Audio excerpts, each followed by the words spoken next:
हम सभी पढ़ते हैं ना कि अलग पुरुष जब किया बिचारा रख 84 धागा डारा, 5 तत्व की गुदड़ी बीना, 3 गुणन से ठाड़ी कीना, तामे जीव ब्रह्म और माया समृत ऐसा खेल बनाया। परमात्मा ने, विधाता ने ऐसा खेल बनाया। खेल के लिए परमात्मा ने इस मानव शरीर के भीतर जीव को भी रख दिया, ब्रह्म को भी रख दिया और माया को भी रख दिया। अब जीव क्या करता है, इस शरीर रूपी वस्त्र की तो खूब देखभाल करे, पर आत्मा परमात्मा के विषय में भूल जाता है। अब ये मानव शरीर 5 तत्वों और 3 गुणों से बनी है। क्षिति जल पावक गगन समीरा, पंच तत्व मिल बिनन शरीरा। इन 5 तत्वों क्षिति जल गगन पावक समीर, इनसे बना हुआ है ये शरीर। और 3 गुण जो अभी पहले भी बात हुई कि सतोगुण रजोगुण तमोगुण, इन 3 गुणों और 5 तत्वों से मिलकर ये शरीर की रचना हुई। और हमारे शरीर के भीतर 10 इंद्रियां हैं, 5 ज्ञानेंद्रिय, 5 कर्मेंद्रिय। और इन इंद्रियों का प्रेरक कौन है? मन के अनुरूप ये इंद्रियां काम करती हैं। और मन किसके अधीन हुआ बैठा है? माया। तो मन माया के अधीन हुआ बैठा है और इंद्रियां मन के अधीन है। तो इसलिए मनुष्य इस संसार में न करने योग्य कर्म कर रहा है। क्यों? क्योंकि माया मन को कह रही है और मन इन इंद्रियों को कह रहा है और इंद्रियां कर रही हैं।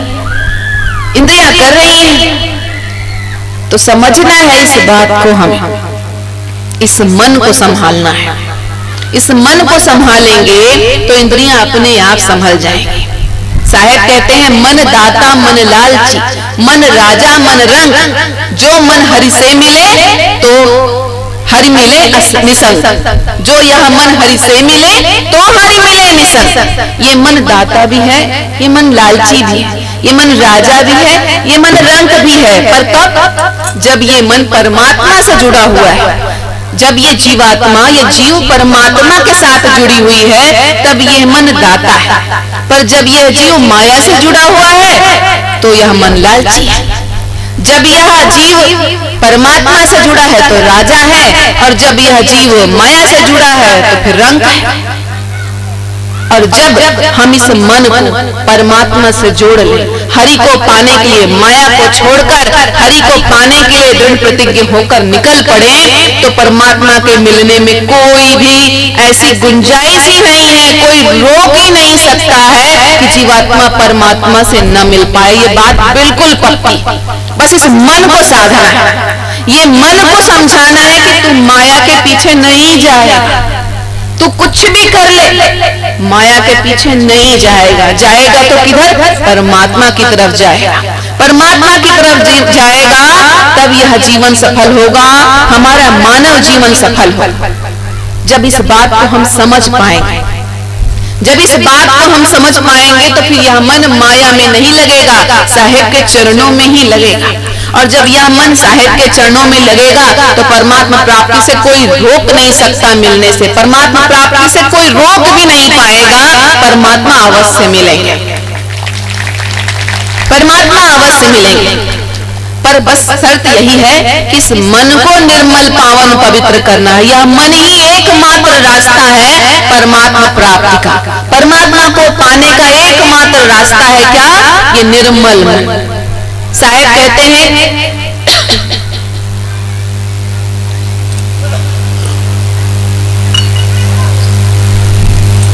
साहेब जी को समझाते हुए कहते हैं, कबीरा यह मन एक है, भावे कहाँ लगाए, भावे हरि की भक्ति कर, भावे विषय कमाए। ये मन तो एक ही है, ये मन एक ही है और परमात्मा के पास जाने का रास्ता भी एक ही है, यही मन। अब इस मन को चाहो तो सदगुरु के चरणों में लगा दो, सदगुरु के चरणों में लगा दो। सदगुरु को अपने जीवन में धारण कर इस मन को निर्मल पावन पवित्र बना लो और अपने जीवन को सफल कर लो, अपने जीवन को सफल कर लो। या फिर सांसारिक माया, विषयों, काम, क्रोध, लोभ, मोह, अहंकार के पीछे भागते हुए अपने जीवन में पाप बटोरते रहो और नरक की यातना भुगतते रहो। पाप किया है तो नरक की यातना ही तो भुगतेंगे। तो या तो माया के पीछे भागते हुए इस मन को माया के पीछे लगाए रखो और अपने जीवन में पाप बटोरते रहो, या फिर सद्गुणों से युक्त हो, सत्कर्म करो और अपने जीवन में पुण्य धारण करो। यह हम पर निर्भर करता है कि हम कौन सा रास्ता चुनते हैं। हमारे पास है ये अधिकार कि हम कौन सा मार्ग चुनना चाहते हैं, माया का या सद्गुरु का। और सद्गुरु की तरफ चल रहे हैं तो फिर मनमानी नहीं चलेगी। मनमानी मन वाले रास्ते पे चलेगी, उसी की चलेगी। मन माया के कारण फंसा हुआ है, बंधा हुआ है, तो माया की तरफ चलेंगे तो मनमानी चलेगी वहां। पर सद्गुरु की शरण में जाएंगे तो सिर्फ सद्गुरु की चलेगी, फिर जीव की चलने वाली नहीं है। तो चलना है तो सद्गुरु की तरफ चले। माया की तरफ चलकर क्या रखा है? आवागमन का बंधन, 84 लाख योनियों में भटकन का दुख। पर सद्गुरु की शरण में जाएंगे तो परमात्मा प्राप्ति, आवागमन के बंधन से मुक्ति। तो जब रास्ता साफ साफ दिख रहा है, अच्छा रास्ता, तो बुरा रास्ता क्यों चुनना है? यही तो अज्ञानता है। माया ने आंखों पर ऐसी पट्टी बांध दी है अज्ञानता की कि जीव को सही दिखता हुआ भी सही नहीं दिखता, अच्छा दिखता हुआ भी नहीं दिखता। जो चीज अच्छी है वो देखते हुए भी नहीं देख पा रहा है कि ये सही है, सत्य है, अच्छी है, सच्ची है। उसे गलत रास्ता ही दिखेगा कि यही ठीक है, यही अच्छा है, यही सच्चा। यह अज्ञानता है। और अज्ञानता करेंगे तो बुरे कर्म करेंगे, और बुरे कर्म करेंगे तो जीवन में सिर्फ पाप ही पाप आएगा, और उन पाप के कारण जीव इस संसार में फंसा रह जाए। अच्छा, पाप से मुक्ति का बड़े अच्छे लोग विचार भी रखते हैं कि हाँ भाई, मन के कहे अनुसार काम किया, इस मायामुखी मन के कहे अनुसार काम किया, अब जीवन में बहुत पाप बटोर गया है। अब कोई कहे न कहे, ये अंतरात्मा जरूर कहती है, क्योंकि अंतरात्मा में कौन विद्यमान है। कोई कहे न कहे, ये अंतरात्मा जरूर सच कहती है। क्यों? क्योंकि अंतरात्मा में कौन विद्यमान है? वो परमात्मा। तो वो सदैव सच ही कहेंगे। तो अंदर से आवाज उठती है कि तूने बड़ा पाप कर लिया, बड़ा गलत कर दिया, तुझे ये सब नहीं करना था। देख कितनी पाप बटोर लिए अपने जीवन में, कितने गलत कर्म कर लिए। पर मनुष्य का मन और मन पर बैठा हुआ ये मैं, अहंकार, बात को, परमात्मा की बात को, सत्य बात को दबा देता है। कुछ नहीं, क्योंकि भीतर ये तीनों ही है ना, जीव, ब्रह्म और माया। तो ब्रह्म कह रहा है कि गलत कर रहा है, पर माया कह रही है कुछ नहीं, सब ठीक है। और मनुष्य उलझा रहता है, फंसा रहता है। तो सोचता है कि अरे अब ज्यादा पाप बटोर गए हैं, कितने दिन तक सत्य को अनदेखा करेगा। अंतरात्मा में बैठे ना परमात्मा, तो कहेगा ही कभी न कभी। उसका मन सोचता है, उसका मन सोचता है कि नहीं, गलत कर लिया, जीवन में बड़ा पाप कर लिया, जीवन में बड़ा, अब इस पाप से कैसे मुक्त हो। तो पाप से मुक्त होने के लिए क्या करते हैं? क्या करते हैं पाप से मुक्त होने के लिए? अरे जीवन में बड़े पाप हो गए, चलो भैया गंगा नहा आते हैं, गंगा नहा आते हैं, सारे पाप कट जाएंगे जीवन। और फिर बस चल पड़ेंगे गंगा किनारे पाप धोने के लिए। तो एक संत जी गंगा के किनारे रहते थे। वो रोज ये दृश्य देखते थे कि जीवन भर लोग पाप कर करके, पाप की पोटली बना बना करके आते थे, और आकर के सोचते थे कि अब गंगा में नहा के पाप की पोटली खोल देंगे और मुक्त हो जाएंगे पाप से। तो ये देखते थे रोज संत जी दृश्य, कितनी संख्या में लोग आ रहे हैं और बस गंगा मैया में डुबकी लगाएंगे, बोलेंगे हम तो तर गए, हमारे सारे पाप कट गए। अब ये विचार करके लोग डुबकी लगाते थे, सारे पाप कट गए। संत जी बड़े सोच में पड़ गए कि अगर इतने लोगों का, रोज इतनी संख्या में लोग गंगा नदी में डुबकी लगाते हैं पाप काटने के लिए, तो गंगा जी इतने लोगों के पाप काट रहे हैं, तो सारे पाप तो इन्हीं के पास होंगे। फिर तो लोगों के पाप काटते काटते तो गंगा जी भी पापी हो गई होंगी, मलिन हो गई होंगी, मैली हो गई होंगी। ये प्रश्न संत जी के मन में आया, और अपने इस प्रश्न का उत्तर पाने के लिए संत जी तपस्या करने लगे। अपने इस प्रश्न का उत्तर पाने के लिए कि इतने लोगों के पाप काटने के कारण गंगा जी भी पापी हो गई होंगी, मैली हो गई होंगी क्या, इस प्रश्न का उत्तर पाने के लिए संत जी तपस्या करने लगे। कई वर्षों की तपस्या के बाद देवदूत प्रकट हुए। देवदूत बोले, क्या प्रश्न है संत जी, आपने तपस्या क्यों की? संत जी बोले, मेरा प्रश्न है कि गंगा जी रोज इतने लोगों के पाप को धोती हैं, तो सारा पाप उनके भीतर ही रह जाता है, तो वो तो पापी हो गई होंगी क्या? देवदूत बोले, तुम्हारे इस प्रश्न का संत जी हमारे पास कोई उत्तर नहीं है। चलो जिनके कारण ये प्रश्न पैदा हुआ है उनसे पूछ लेते हैं, जिनके कारण ये प्रश्न निर्मित हुआ है उनसे पूछते हैं। गंगा जी से ही पूछते हैं कि आप क्या पापी हो गई हैं क्या? इतने पाप आप लोगों के धोती हैं, तो सारा जल में लोग अपना पाप धो धो के चले जाते हैं, वो जल आप ही के पास रहता है, तो आप पापी हो गई होंगी। तो देवदूत के साथ संत जी चले गंगा जी के पास और प्रश्न किया कि आप बताइए, आप इतने लोगों का पाप रोज धोती हैं, सारा जल, सब लोग जल में स्नान करके उसी जल में सारा पाप छोड़ जाते हैं, तो आप क्या पापी होंगी? गंगा जी ने कहा, मैं क्यों पापी होंगी, मैं क्यों मैली होंगी, मैं तो सारा जल ले जाकर समुद्र को दे देती हूँ, मैं आखिर में बहते बहते जाकर समुद्र से मिल जाती हूँ, तो मैं अपना सारा जल तो समुद्र को दे देती हूँ, और जहाँ गया जल वहीं गया मन, जहाँ गया जल वहीं गया मन, वो सारा पाप तो समुद्र के पास चला गया, मैं पापी नहीं हुई, मैं मैली नहीं हूँ, मैंने अपने पास कुछ भी नहीं रखा। अब यह उत्तर सुनकर के संत जी ने कहा कि अच्छा, सारा पाप समुद्र के पास चला गया, तो चलो समुद्र से यही प्रश्न करते हैं। देवदूत और संत जी पहुंचे समुद्र के पास और प्रश्न किया यही कि आप इतने लोगों का पाप गंगा जी धोती हैं, और गंगा नदी का सारा जल आप में आता है, समुद्र में आप में समा जाता है, तो सारा जल गंगा का लेने के कारण आप तो मैले हो गए होंगे, पापी हो गए होंगे, क्योंकि सारा जल तो आपके पास है। तो समुद्र ने कहा कि मैं क्यों पापी होऊंगा, मैं क्यों मैला होऊंगा, मैं तो सारा जल जो मेरे भीतर आता है उसको भाप बनाकर आसमान को दे देता, मैं तो सारा जल जो मेरे भीतर आता है उसको भाप बनाकर मैं आकाश को दे देता हूँ, तो मेरे पास जल कहाँ रह गया, और ना रहा जल तो कैसा रहा मन, मैं कोई पापी नहीं, सब आकाश के पास गया। अब यह प्रश्न का उत्तर सुनकर के संत जी और देवदूत फिर पहुंचे आकाश के पास और यही प्रश्न किया कि हमने देखा कि लाखों लोग रोज गंगा में स्नान करते हैं, तो गंगा अपवित्र हो गई होंगी, पापी हो गई होंगी, मैली हो गई होंगी, तो उन्होंने कहा कि वो अपना सारा जल दे देती हैं समुद्र को, इसलिए वो पापी नहीं है, वो मैली नहीं हुई।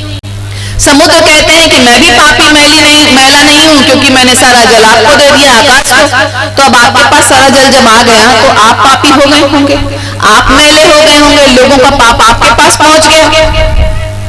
तो आकाश बोले, मैं क्यों मैला होऊंगा, मैं क्यों पापी होऊंगा, मैं तो बादल में और सारा जल भर देता हूँ, जो मेरे पास समुद्र से आया जल भाप बनकर उसे मैं बादल बना देता हूँ, और बादल से जल के रूप में गिराकर धरती पर ही भेज देता हूँ, आकाश में बादल बना देता हूँ उस पानी का, और उस पानी को मैं जमीन पर पहुंचा देता हूँ वर्षा के रूप में, तो सारा जल तो वापस धरती पर आ गया। तो मैं कैसे पापी हुआ, मैं कैसे मैला हुआ, मैंने सारा जल धरती पर भेज दिया, और जहाँ है जल वहीं है मन, मैं पापी नहीं, मैं मैला नहीं।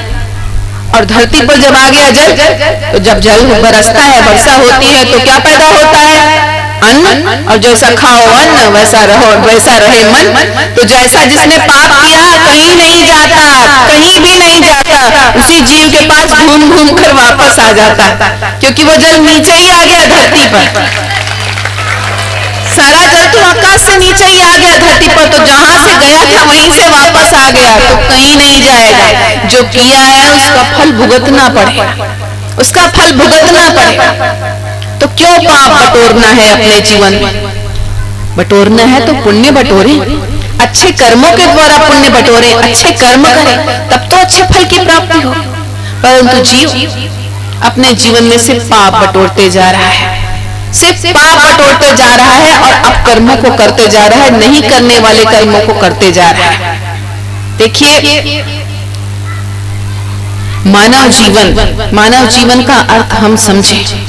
मानव जीवन का प्रारंभ जन्म ले लेने से नहीं होता है, जन्म ले लेने से मानव जीवन का प्रारंभ नहीं होता है, जन्म ले लेने के अर्थ से मानव जीवन का प्रारंभ होता है। जब हम समझ जाएं, जन्म लेने के बाद हम मानव नहीं बने, जब हम ये समझ जाएं कि हमें ये मानव जीवन मिला क्यों, 84 लाख योनियों में भटकने के बाद ये मानव जीवन क्यों मिला है, हमारे जीवन का उद्देश्य क्या है, इस आवागमन के बंधन से मुक्त होना, ये जन्म मरण के चक्कर से मुक्त होना, बार बार अलग अलग ताना बाना पहन पहन कर इस संसार में रहना, दुख भोगना, इस पीड़ा, इस कष्ट, इस दुख से मुक्त होना ही हमारे मानव जीवन का उद्देश्य है, जो और किसी भी जन्म में हमें प्राप्त होने वाला नहीं।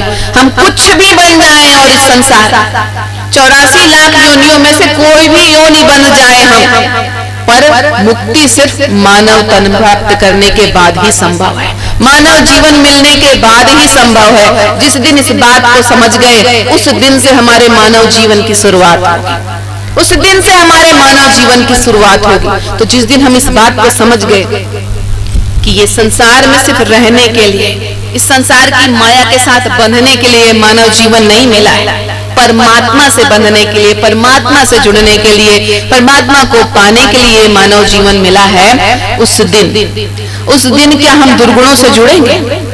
क्या उस दिन हम अपने जीवन में दुर्गुण रखेंगे? दुर्गुण नहीं रखेंगे। हम जुड़ेंगे तो सिर्फ सद्गुणों से। हम क्या दुष्कर्म करेंगे, बुरे कर्म करेंगे? नहीं करेंगे। हम करेंगे तो मात्र सत्कर्म करेंगे, क्योंकि अपने जीवन के लक्ष्य उद्देश्य को जान गए, अपने आप को पहचान गए। तब जब पहचान गए, जान गए, समझ गए, तो सिर्फ सद्गुणों को अपने जीवन में धारण करेंगे, सदाचरण ही करेंगे, सदाचरण ही करेंगे, सदाचार ही समझेंगे, करेंगे। जैसे हीरे में चमक ना हो तो हीरा बेकार होता है, जैसे नदी में पानी ना हो तो नदी बेकार होती है, जैसे किसी फूल में सुगंध ना हो तो वो फूल बेकार होता है, वैसे ही जिस मानव के भीतर सद्गुण ना हो, सदाचार ना हो, वो मानव जीवन बेकार होता है। चाहे जितना भी ज्ञान प्राप्त कर लो, पोथियों का, ग्रंथों का, चाहे जितना भी ज्ञान प्राप्त करके यहाँ पर भर लो, पर जब तक उस ज्ञान को अपने कर्म में नहीं उतारेंगे, कोई लाभ है क्या? कोई लाभ नहीं है। सिर्फ यहाँ भरा है, यहाँ से बोल रहे हैं, बस अंदर तो आया ही नहीं, हृदय तक तो पहुंचा ही नहीं। और जब तक कोई भी ज्ञान हृदय तक नहीं पहुंचेगा, हमारे कर्म में नहीं उतरेगा, कोई लाभ नहीं। जीवन से सद्गुणों की सुगंध आनी चाहिए, जीवन से सद्गुणों की सुगंध आनी चाहिए, तब जीव सत्कर्म में प्रवृत्त होता है, तब जीव सत्कर्म में प्रवृत्त होता है, उसके भीतर से सद्गुणों की सुवास आती है। और नहीं तो जीव दुष्कर्मों में लगा है, अपकर्मों में लगा है, माया से बंधा हुआ है। तो समझे हम इस बात, सद्गुणों को अपने जीवन में धारण करने से बात बनेगी। सद्गुणों पर जितने भी चर्चा कर कि हाँ सद्गुण हमारे जीवन में होने चाहिए, सत्य होना चाहिए, प्रेम होना चाहिए, दया होनी चाहिए, क्षमा होनी चाहिए, शील होना चाहिए, संतोष होना चाहिए, रोज बात कर लो, रोज बात कर लो, पर जब तक उन सद्गुणों को अपने जीवन में नहीं उतारेंगे, अपने आचरण में नहीं उतारेंगे, बात बनेगी क्या? नहीं बनने वाली, नहीं बनने वाली। एक बार एक राजा के दरबार में एक पुरोहित जी थे, राजपुरोहित थे राजा के। उनके मन में एक प्रश्न आया कि लोग मेरा इतना सम्मान करते हैं, राजा भी मेरा सम्मान करते हैं, प्रजा भी मेरा सम्मान करती है, किस लिए? मेरे गुणों के कारण या मेरे ज्ञान के कारण, मेरे सदाचार के कारण या मेरी बुद्धि के कारण? किस लिए मेरा लोग सम्मान करते हैं, मैं देखना चाहता हूं। तो अपने इस प्रश्न का उत्तर पाने के लिए राजपुरोहित जी ने एक योजना बनाई।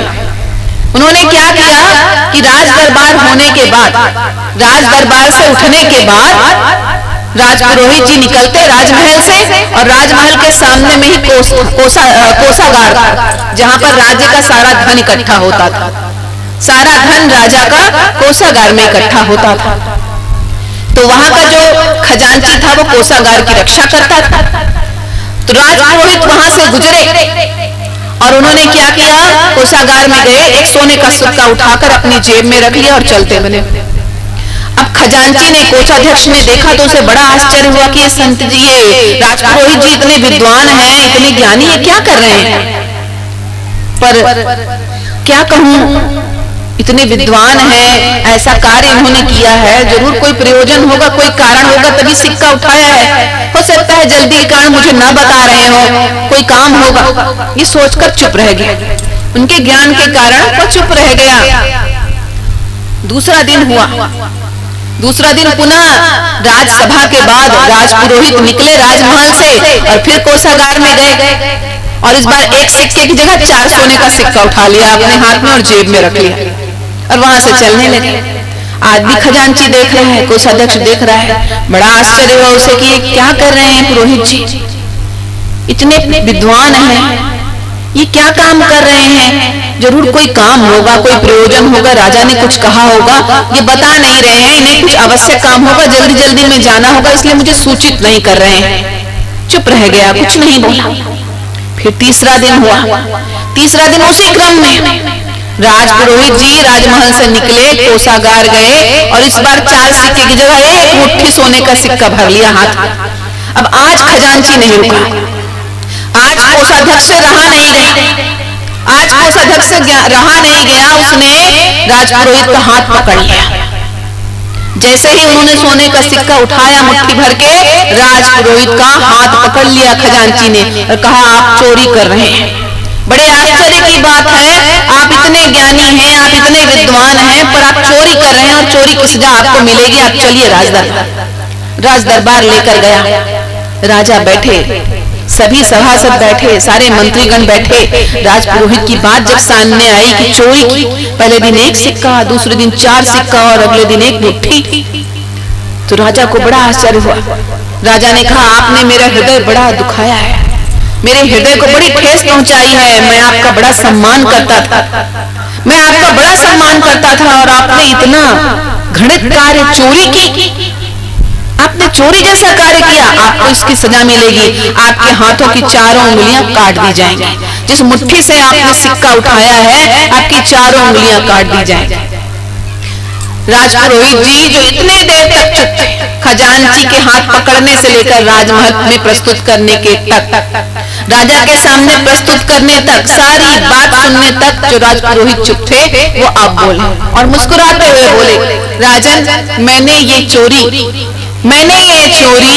माया के लिए नहीं की है, पैसे के लिए नहीं की है, इन स्वर्ण मुद्राओं के लिए नहीं की है। मैंने ये चोरी सिर्फ अपने प्रश्न का उत्तर जानने के लिए किया था और मुझे मेरे प्रश्न का उत्तर मिल गया। राजा आश्चर्यचकित हो गया, क्या प्रश्न? तब राजपुरोहित जी ने कहा कि मेरे मन में ये प्रश्न आया था कि आप लोग मेरे ज्ञान का सम्मान करते हो, मेरे ज्ञान को पूछते हो या मेरे सदाचरण को पूछते हो? मेरे भीतर जो ये सद्गुण है, ये सदाचरण है, जो सदाचार है, इसको पूछते हैं, इसका सम्मान करते हैं। मेरा ज्ञान तो 3 दिन से वही का वही है। जब मैंने 1 सिक्का चुराया या 4 सिक्का चुराया या 1 मुट्ठी चुराया, मेरा ज्ञान तो अब भी मेरे पास वही का वही है। हाँ, अंतर सिर्फ ये हुआ कि मेरा सदाचार खंडित हो गया, मेरे सदाचार खंडित हो गए, उसमें बाधा आई, इसलिए मुझे सजा दी गई। तो मुझे अपने प्रश्न का उत्तर मिल गया कि मुझे मेरे ज्ञान के कारण नहीं, मेरे सदाचार के कारण पूजा जाता है। तो बात समझे हम, ज्ञान यहाँ है पर सदाचार जीवन में है, हमारे कर्म में है, हमारे आचरण में है। तो सिर्फ ज्ञान बुद्धि तक रह जाए तो कोई लाभ नहीं है, मस्तिष्क तक रह जाए तो क्या लाभ है? पर जब वही ज्ञान, वही सद्गुण हमारे जीवन में उतर आए, हमारे कर्मों में उतर आए, हमारे आचरण में उतर आए, तब तो जीवन धन्य है, तभी तो जीवन धन्य होगा। तो सद्गुणों को जीवन में धारण करना है, सद्गुणों को जीवन में धारण करना है, तब बात बनेगी। उस आचरण की, उस सदाचरण की, उस सद्गुणों की कांति आभा इतनी अलौकिक होगी, अद्वितीय होगी, चकाचौंध कर देगी लोगों को।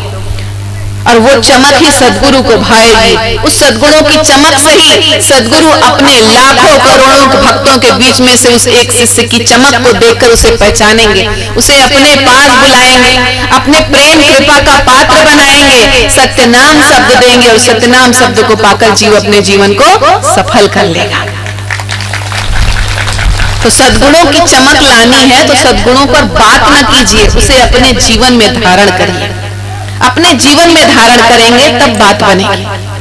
देखिए, सोचिए कि अगर हमें उदाहरण के रूप में हमें दामाखेड़ा जाना है दर्शन करने के लिए, हमें दामाखेड़ा जाना है दर्शन करने के लिए। एक व्यक्ति के भीतर यही बात आई कि दामाखेड़ा जाना है। एक भक्त था, उस भक्त के मन में ये आया कि मुझे दामाखेड़ा जाना है, साहिब के दर्शन करने हैं, प्रवचन सुनना है, मेले का समय है। तो वह व्यक्ति अपने घर से निकल पड़ा दर्शन के लिए, प्रवचन सुनने के लिए। रास्ते में पड़ा एक बहुत बड़ा शोरूम गाड़ियों का, एक गाड़ी का बहुत बड़ा नया शोरूम खुला था। वहां उसके पैर ठिठक गए। क्यों? क्योंकि शोरूम में एक बिल्कुल नई कार रखी हुई थी, चमचमाती हुई एक ब्रांड न्यू कार रखी हुई थी। उसको देखकर उस भक्त के, उस व्यक्ति के मन में कार के प्रति लालच का भाव आया। रुक गया, देखा, सोचा कि काश मैं इस कार को खरीद लेता हूँ, इस कार को मैं खरीद लेता हूँ। इस कार को खरीदने से मुझे दामाखेड़ा जाना है, दर्शन करने जाना है, मेरा काम और आसान हो जाएगा, मैं जल्दी पहुंच जाऊंगा। पैसे थे उसके पास, गया शोरूम, गाड़ी खरीद ली।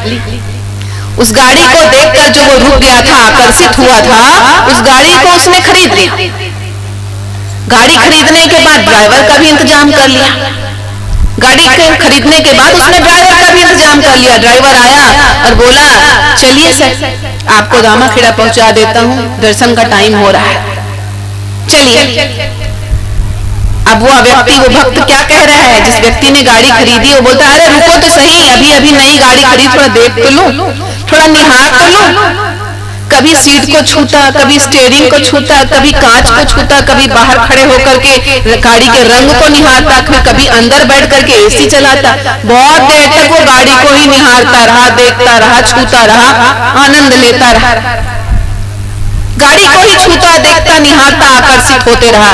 ड्राइवर ने सिर पीट लिया, अरे चलो सर, देर हो रही है, जिसने गाड़ी खरीदी थी वो तो कर लो, जिसलिए गाड़ी खरीदी थी दामाखेड़ा जाने के लिए, साहित्य दर्शन के लिए, उनके प्रवचन सुनने के लिए, वो तो कर लो, आप कहाँ गाड़ी में अटक कर रह गए? पर उस व्यक्ति, अरे तुम चुप करो, तुम चुप करो, गाड़ी है ना, पहुंच जाएंगे जल्दी, थोड़ा देर इसका आनंद तो ले लेने दो, सुख तो ले लेने दो, नई नई गाड़ी खरीदी है। कुछ नहीं सुनी ड्राइवर की, कुछ नहीं सुनी। मानव जीवन का भी यही हाल है। जो 84 लाख योनियों में भटकने के बाद मानव जीवन मिला है, किस लिए मिला है? परमात्मा के दर्शन के लिए मिला है, परमात्मा की प्राप्ति के लिए मिला है। ये मानव जीवन परमात्मा की प्राप्ति के लिए मिला है। परंतु इस मानव जीवन से हम जब मैं का भाव, मेरा का भाव, इस मानव जीवन से ही हम मोह जोड़ लेते हैं, इस मानव जीवन के प्रति आकर्षण रखते हैं कि ये मेरा जीवन है, ये मेरा शरीर है। जब हम ये भाव रख लेते हैं तो हम जो अपना उद्देश्य है, जो हमें लक्ष्य है, अपने साहिब के दर्शन, परमात्मा दर्शन भूल जाते हैं। तो जो मानव जीवन सहायता के लिए बना था, जो मानव जीवन सहायता के लिए बना था, जैसे उसने नई गाड़ी खरीदी ताकि जल्दी पहुंच जाए, वैसे ही 84 लाख योनियों में और किसी योनि में तो ये परमात्मा का दर्शन नहीं होगा, सिर्फ मानव जीवन में ही होगा। तो मानव जीवन तो मिल गया कि कार्य सुगम हो गया, जल्दी पहुंच सकते हैं, पर क्या किया? इस शरीर के प्रति मैं का भाव रख लिया, इस शरीर के आकर्षण में फंस गए। ये मेरा जीवन, ये मेरा शरीर, और फिर मैं है तो मैं का मेरा तो होगा ही, और मैं का मेरा होगा तो काम, क्रोध, लोभ, मोह सब जीवन में आते जाएगा, और फिर जो लक्ष्य है वो तो छूट गया। जो परमात्मा का दर्शन, परमात्मा की प्राप्ति, वो लक्ष्य तो छूट गया। तो जो मानव जीवन मिला परमात्मा को पाने के लिए, वो मानव जीवन ही इस संसार में सबसे बड़ी बाधा बन गया परमात्मा को पाने के लिए। क्यों? क्योंकि मैं जुड़ गया, विषय विकार जुड़ गए, माया से जीव जुड़ गया, फलस्वरूप इस भवसागर में फंसा रह गया। अब देखिए, कोई हमसे कहे कि भाई, अगर कोई किसी से प्रश्न किया जाए कि आप घोड़े हैं क्या, अगर किसी व्यक्ति से प्रश्न किया जाए आप घोड़े हो, तो बोलेगा मैं घोड़ा दिख रहा हूं तुम्हें। फिर किसी से प्रश्न किया जाए आप गधे हो क्या, नाराज हो जाएगा, मैं गधा दिख रहा हूं तुम्हें। फिर किसी व्यक्ति से प्रश्न किया जाए कि आप शेर हो क्या, मैं शेर दिख रहा हूं तुम्हें।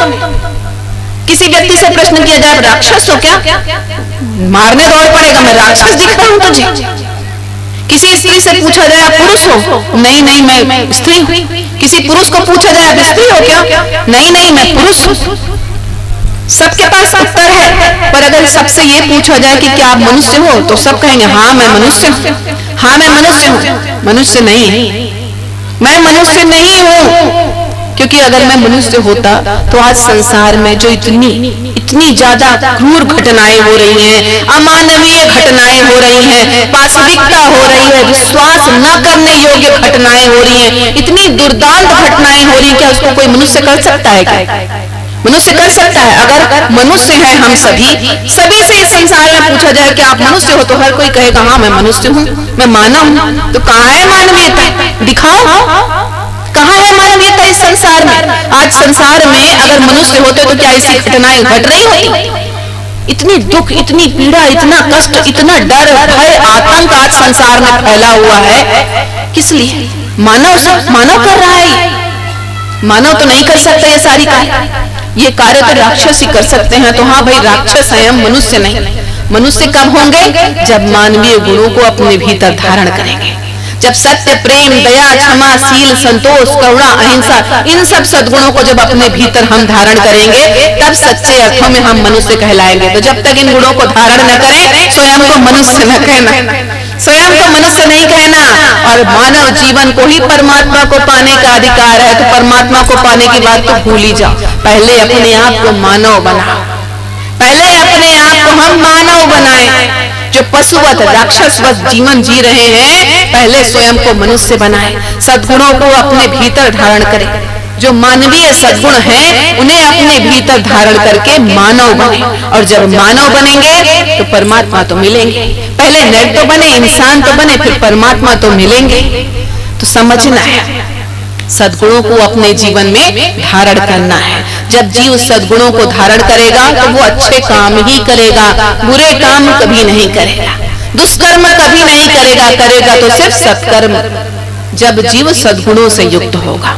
आज देखिए, मनुष्य अज्ञानतावश इस संसार में मनुष्य अज्ञानतावश माया के पीछे भाग रहा है और न करने योग्य सारे कार्य कर रहा है और सोचता है कि मैं जो भी काम कर रहा हूं इसका फल मुझे अच्छा मिले, इसका फल मुझे अच्छा मिले।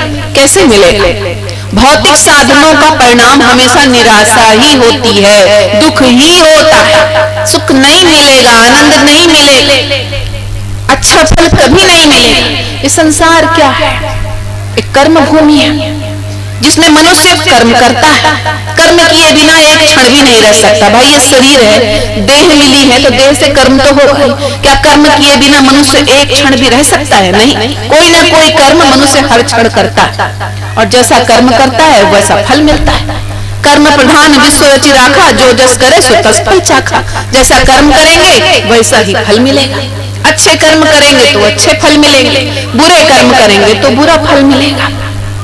कोई किसी को सुख नहीं देता, कोई किसी को दुख नहीं देता। अगर हम ये सोचते हैं कि हमें कोई दुख दे रहा है, हमें कोई कष्ट दे रहा है, हमें कोई सुख दे रहा है, कुछ नहीं। विवेक के चक्षु खोल कर देखो, काहू न केहू केर सुख दुख दाता, निज कृत कर्म भोग सब भ्राता। कितनी सुंदर बात कही गई कि कोई किसी को सुख दुख नहीं देता है। ये सब अपने कर्म हैं जो हमें संसार में दुख दे रहे हैं और सुख दे रहे हैं।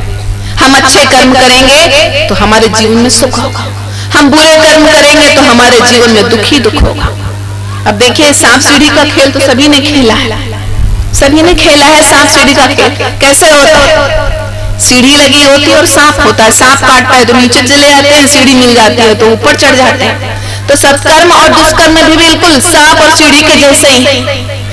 सत्कर्म है सीढ़ी और दुष्कर्म है सांप। दुष्कर्म करेंगे, बुरे कर्म करेंगे, माया से जुड़े हुए कर्म करेंगे तो सांप काटेगा और फिर इस नीचे आ जाएंगे। इस जीवन में इस 84 लाख योनियों का जो खेल है, ये जो आवागमन का बंधन जो है, ये जो आवागमन का खेल है, इस खेल में बुरे कर्म करेंगे तो सांप काटेगा, नीचे आ जाएगा। और अगर अच्छे कर्म करेंगे तो सीढ़ियां चढ़कर ऊपर जाते जाएंगे। क्या है ऊपर? परम पद।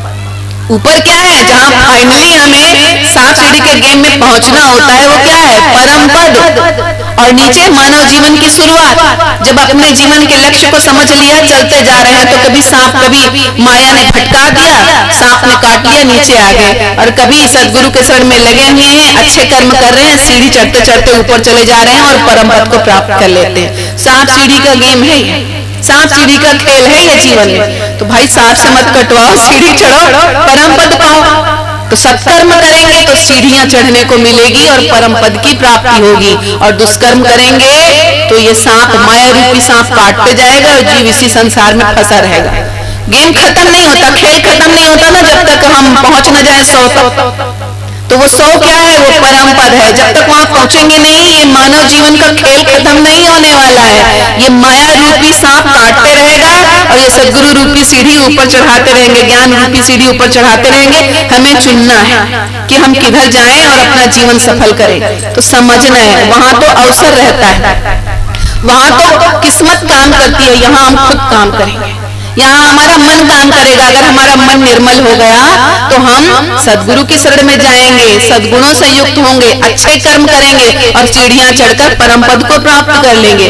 पर यदि हम माया से जुड़े रहेंगे, विषय विकारों से जुड़े रहेंगे, तो ये माया रूपी सांप काटते रहेगा और हमको शून्य पर ही ले जाकर धकेलते रहेगा। तो हमें सद्गुणों से युक्त होना है, सद्गुणों को करना है। सद्गुणों को करने से हमारे जीवन में अच्छा फल मिलेगा, अच्छा फल मिलेगा और फिर हमारा जीवन सफल होगा। तो मन के धोखे में बहुत रह लिए, इस मायामुखी मन के धोखे में बहुत रह लिए, अब नहीं रहना। अब इस मन को सद्गुरु के चरण शरण करना है और अपने जीवन को सफल करना है, अपने जीवन को सफल करना है, ये बस सोच लेना है। इस मन को बस सद्गुरु के चरण शरण करना है, निर्मल पावन पवित्र करना है, सद्गुणों को अपने जीवन में धारण करना है और अपने जीवन को सफल बनाना है। ये मानव जीवन बड़ा अनमोल है, बहुत अनमोल।